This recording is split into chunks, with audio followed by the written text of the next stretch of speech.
Yan na, nagala-gala na sa idol. Mag-start na siya na magtingin-tingin sa design ng bahay. Kasi pinag-aaralan niya yung design.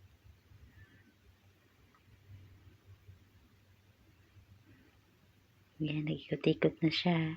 Hindi niya alam na nandyan pala sa Julian, binabantayan siya.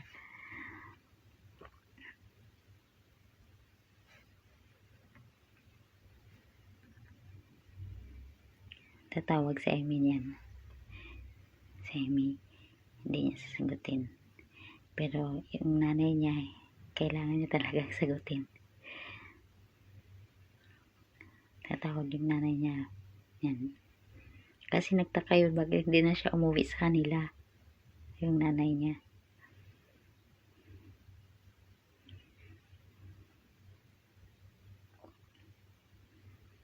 Yan, nanay niya. Sagutin niya.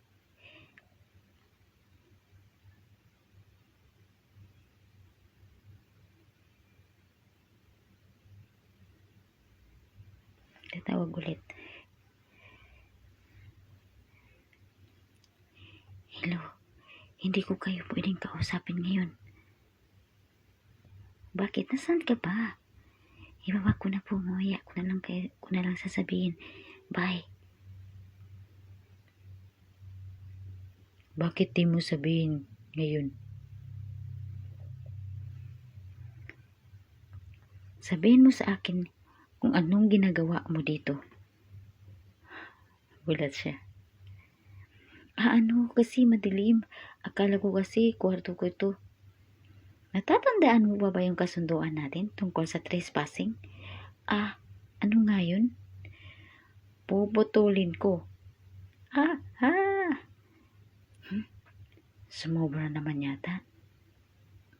Natakot tuloy siya.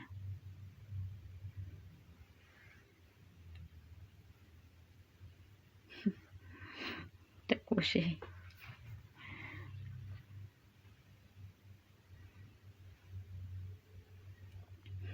Yan na. Darating na si Lizzie. Pupunta siya dyan sa bahay ni Julian. Kapal talaga.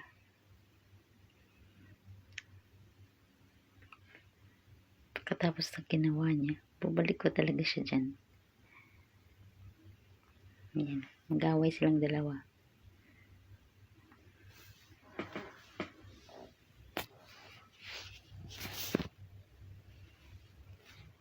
Matutulog na ako, Julian. Sandali, Lizzie. Anong ginagawa mo dito? Dito ako nakatira dati. Kailangan ko ba bang magpaalam? Ano? Hiwalay na kami ni Charlie, so okay na tayo. Alam mo, ang swerte mo dahil manhid ka. Alam mo, Julian, huwag nating pag-away ng isang lalaki. Sandali, huwag mong sabihin nakalimutan mo na ang ginawa mo sa akin. Baka ikaw ang nakalimot. Dahil sa iyo, kaya nasira ang wedding ko. Iniwasan ako sa work at wala akong matutuluyan. Paano ka makakabawi sa akin? Kung may nakakarinig sa iyo, baka isipin nila inagawan kita ng boyfriend. Boyfriend? Julian, nagpapatawa ka ba? Ano? Inisip mo ba talagang sineryoso ka ni Charlie na itinuring kanyang girlfriend? Anong ibig mong sabihin? Julian Park, hindi mo alam kung ano ang love. Malalaman mo lang kung ano yun, kung may nagmamahal sa iyo. Dahil ba sa pagmamahal na natanggap mo, kaya kumapal ng ganyan ang mukha mo? Kaya ka ng agaw? At least, hindi ako katulad mo na desesperada sa pag-ibig. Hindi mo alam ang kaibahan ng awa sa pagmamahal. Kapag may naawang guy sa iyo at binibigyan ka ng atensyon, isipin mo love ka na niya, diba? Wala ka kasing sama.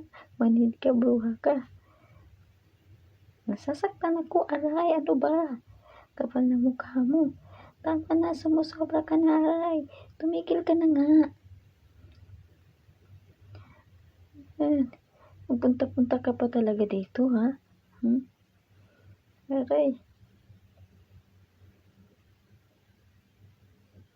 Lumabas ka ba dito para manood?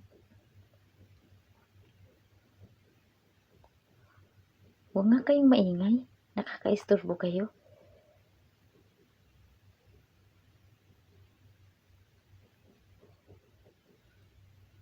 Julian, sinong lalaking yun?